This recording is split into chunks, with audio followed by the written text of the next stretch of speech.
அஸ்ஸலாமு அலைக்கும். Hi guys, எல்லோரும் எப்படி இருக்கீங்க? நான் சிஸ் முஹைதீன். இன்றைக்கி என்ன பார்க்க போகிறீங்க அப்படின்னு பார்த்தீங்கன்னா, இன்றைக்கி வந்து பொண்ணு மாப்பிள்ளையை பார்க்குறதுக்காக உங்கள் வீட்டுக்கு போகணும்.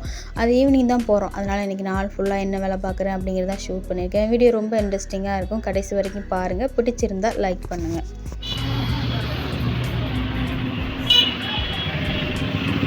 அஸ்கரை ஸ்கூலில் விட்டதுக்கப்புறம் வந்து கொஞ்சம் மசாலா சாமான்லாம் வாங்க வேண்டியிருந்துச்சு. இந்த சீரக மிளகெல்லாம் வந்து அஞ்சரைப்பட்டில் இருக்கிறதெல்லாம் கொஞ்சம் காலியாகிடுச்சு. சரி, அதெல்லாம் ரீஃபில் பண்ணுவோம் அப்படின்னு சொல்லிட்டு மளிகை கடையில் சாமான் வாங்கிட்டு அப்படியே பார்த்திங்கன்னா காய்கறி கடைக்கும் போயிட்டு வந்துட்டேன். வீட்டுக்கு வந்ததுக்கப்புறம் வந்து பாப்பா வந்து லெமன் ஜூஸ் கேட்டிருந்தா. அதனால் வந்து பாப்பாவுக்கும் எனக்கும் லெமன் ஜூஸ் போட்டு அவளுக்கு வந்து கொஞ்சமாக ஜில்னஸ் இல்லாமல் எனக்கு கொஞ்சம் ஜில்லுன்னு குடிக்கணும் போல் இருந்துச்சு. அதனால் செஞ்சு விட்டு அவளுக்கு அப்படியே கொடுத்துட்டு எனக்கு மட்டும் ஃப்ரிட்ஜில் வச்சுருக்கேன்.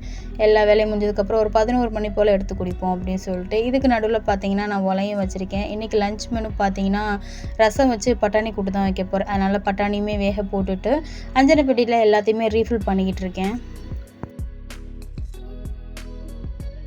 சரி, கொஞ்சம் ரிலாக்ஸாக வந்து ஜூஸ் குடிப்போம் அப்படின்னு சொல்லிட்டு சேரில் உட்கார வந்தால் என்னோடய சேரை வந்து ஆக்குப்பை பண்ணிட்டாங்க. எவ்வளோ அழகாக சமத்தாக தூங்குறாங்க பாருங்கள். சரி, உங்களை டிஸ்டர்ப் பண்ண வேணாம் அப்படின்னு சொல்லிட்டு நானுமே பக்கத்தில் உட்காந்து ஜூஸ் குடிக்க ஆரம்பிச்சிட்டேன். ரொம்ப நாள் ஆன மாதிரி இருந்துச்சுங்க இந்த அம்மி யூஸ் பண்ணி. ஏன்னா அப்பப்போ இடி உருளையே இடித்து எல்லாம் யூஸ் பண்ணலாம். அம்மி வந்து அதை அப்படியே ஃபர்தராக வந்து மெயின்டைன் பண்ணாமல் அப்படியே போட்டேன். சரி, இன்றைக்கி வந்து அம்மியிலே வந்து நம்ம அரைச்சி எடுப்போம் அப்படின்னு சொல்லிட்டு ரசத்துக்கு அங்கே தான் வந்து நுணுக்கியிருந்தேன். அதுக்கப்புறம் வந்து தாளிச்சிருவோம் அப்படின்னு சொல்லிட்டு எப்பவும் போல தான் சாதா ரசம், மிளகு ரசம் மாதிரி வச்சுருக்கேன்.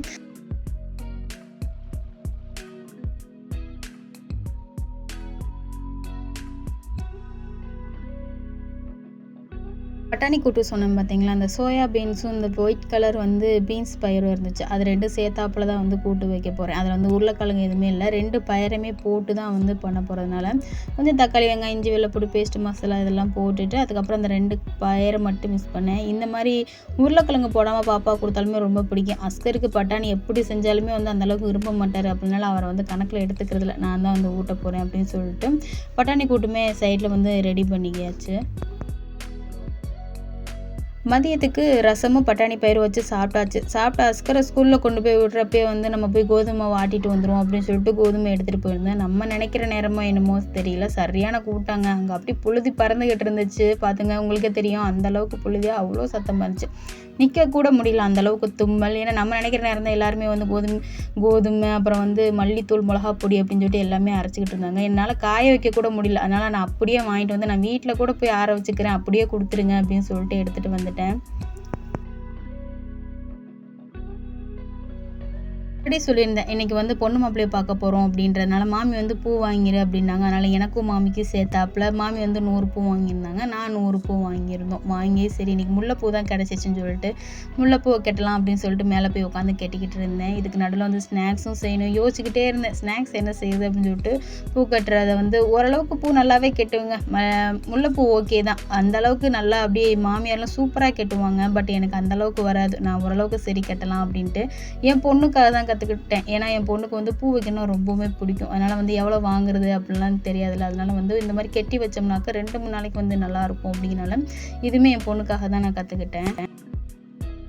100 பூ வாங்கினோம்ல, அதில் பார்த்தீங்கன்னா கொஞ்சம் வந்து பொண்ணுக்கு வந்து கட்டிட்டு கொஞ்சத்தை வந்து பாப்பாவுக்கு எடுத்து வச்சுட்டேன். சரி, மாமியுமே பூ கட்டுறாங்க அப்படிங்கிறனால சரி ஈவினிங் ஸ்நாக்ஸ் என்ன செய்யலாம் அப்படிங்கிறப்ப தான் வந்து இன்றைக்கி வந்து அவுள் வடை தான் செய்ய போகிறேன். அதனால் அவுளை கொஞ்சம் நேரம் ஊற வச்சுட்டு தான் உட்காந்து பூ கட்டிட்டேன். சரி, பாதி பூ கட்டினதோட சரி பசங்க வந்துடுவாங்க அப்படின்னு சொல்லிட்டு உட்காந்து ஸ்நாக்ஸ் செய்ய ஆரம்பித்தாச்சு. அவளை வந்து கொஞ்சம் நேரம் ஊற வச்சுட்டு தண்ணி இல்லாமல் நல்லா புழிஞ்சு இந்த மாதிரி உதிரி உதிரியாக எடுத்துக்கோங்க. இன்றைக்கி வந்து அவுள் வடை தான் செய்ய போகிறோம். அவ்வளோ வந்து நல்லா உதிரியாக எடுத்ததுக்கப்புறம் நல்லா தண்ணியை மட்டும் நல்லா புழிஞ்சிருங்க. ஏன்னா அதில் தான் வந்து நம்ம வடையும் செய்ய போகிறோம். தண்ணி கொஞ்சம் அதிகமாக இருக்கிற மாதிரி இருந்துச்சுன்னு வச்சுக்கோங்களேன், எண்ணெய் நல்லா குடிச்சிரும். அதனால் வந்து இப்போ அதில் கொஞ்சோன்னு பார்த்திங்கன்னா 1 ஸ்பூன் வந்து கடலை மாவு, அதுக்கப்புறம் 2 ஸ்பூன் பார்த்திங்கன்னா அரிசி மாவு சேர்த்துருக்கேன். அப்புறம் லைட்டாக சால்ட் சேர்த்துட்டு ஒரு பெரிய வெங்காயத்தை வந்து குட்டி குட்டியாக சாப் பண்ணியிருக்கேன். அதுக்கப்புறம் 1 பச்சை மிளகா, பசங்க சாப்பிடுவாங்க அப்படின்னால ஒரு குட்டி பச்சை மிளகாவை ஒரு 4-5 பீஸாக கட் பண்ணியிருக்கேன். அப்புறம் துருவின இஞ்சி, கொஞ்சமாக சீரகம், அப்புறம் கருவேப்பிலை குட்டி குட்டி பீசஸாக நறுக்கியிருக்கேன். முழுசாக போட்டால் அப்படியே எடுத்து போட்டுருவாங்கல்ல, அதனால் குட்டி குட்டி பீசஸாக நறுக்கி போட்டுட்டு இதை நல்லா மிக்ஸ் பண்ணிடுங்க. இதில் பார்த்தீங்கன்னா ஒன்று மிஸ் பண்ணிட்டேன். கொஞ்சமாக வந்து இந்த மாதிரி மிளகாத்தூள் போடணும். பட் நான் மிளகாத்தூள் வந்து கடைசியாக தான் சேர்த்துக்கிட்டேன். சரி போடுவோமா வேணுமா டேஸ்ட் பண்ணி பார்க்குறப்ப ரொம்ப ஒரு மாதிரியா சப்பு, அதாவது உரப்பே இல்லாத மாதிரி இருந்துச்சு. ஏன்னா பசங்க சாப்பிட்றாங்க அப்படின்னு சொல்லிட்டு. ஆனால் மிளகா பொடினா ஒன்றும் பெருசாக தெரியாது இல்லையா, அதனால் லைட்டாக மிக்ஸ் பண்ணிக்கிட்டேன். ஃபஸ்ட்டு நான் பெருசாக தாங்க பொரிச்சு பார்த்தேன். அதில் ரொம்ப ஆயில் குடிச்சிக்கிட்டு ரொம்ப இதாக இருந்துச்சு. அதனால் வந்து நான் குட்டி குட்டி பீசஸாக போட்டுக்கிட்டேன். டீக்கு வந்து பசங்கள்கிட்ட வந்து இப்படி கொடுக்குறப்ப வந்து நீட்டாக அவங்க எடுத்து சாப்பிடுவாங்க அப்படின்னு சொல்லிட்டு. உண்மையிலே டேஸ்ட் நல்லா இருந்துச்சு. பசங்களை ஸ்கூல்லேருந்து வந்ததுக்கப்புறம் வந்து டீயும் வந்து வடையும் வச்சு கொடுத்தாச்சு. கிளம்புறப்ப பார்த்திங்கன்னா பசங்களை மதர்சாவுக்கு விட்டுட்டு மாமி வந்து சொல்லியிருந்தாங்க, இந்த மாதிரி பொண்ணு மாப்பிள்ளை பார்க்க போகிறப்போ வந்து ஸ்வீட்டு இல்லாட்ட காரம் ரெண்டில் ஏதாவது ஒன்று வாங்கிட்டு போகணும் பூவோடு சேர்த்து அப்படின்ட்டு. நல்லா சரின்னு சொல்லிட்டு பஸ் ஸ்டாண்டுக்கு ஆப்போசிட்டில் வந்து இந்த மாதிரி லவ்லி கேக் பார்க் அப்படி இருக்கும். எப்போவுமே நான் இங்கே தான் வாங்கியிருப்பேன். என்னோடய வீடியோஸ்லாம் பார்த்துருந்தீங்கன்னா உங்களுக்கு தெரிஞ்சிருக்கும். இங்கே தான் எப்போ போல் சரி ஸ்வீட் வாங்குவோம் அப்படின்னு சொல்லிட்டு நான் வந்து ஃபுட்டிங் தான் வாங்கியிருந்தேன். சரி வாங்கிட்டு போவோம் அப்படின்னு சொல்லிட்டு வாங்கிட்டு நானும் அப்படி கிளம்பி நடந்து போயாச்சு.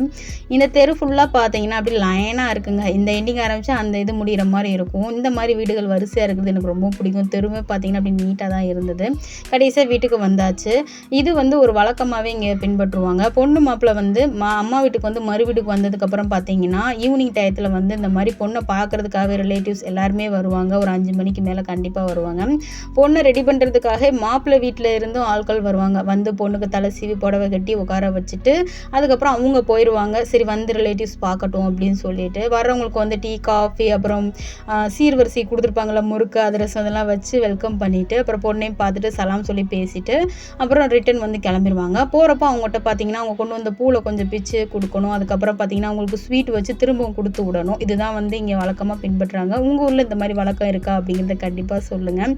இது எல்லாமே வந்து பழக்கங்கள் தாங்க. அதை அப்படியே தான் நான் சொல்கிறேன். இது என்னோடய பர்சனல் ஒப்பீனியன் எதுவுமே கிடையாது. கடைசியாக வந்து வீட்டுக்கும் கிளம்பியாச்சு. மணி பார்த்தீங்கன்னா கரெக்டாக வந்து 6:15 ஆகுது. இன்னும் பொழுது அந்தளவுக்குலாம் அடையலை.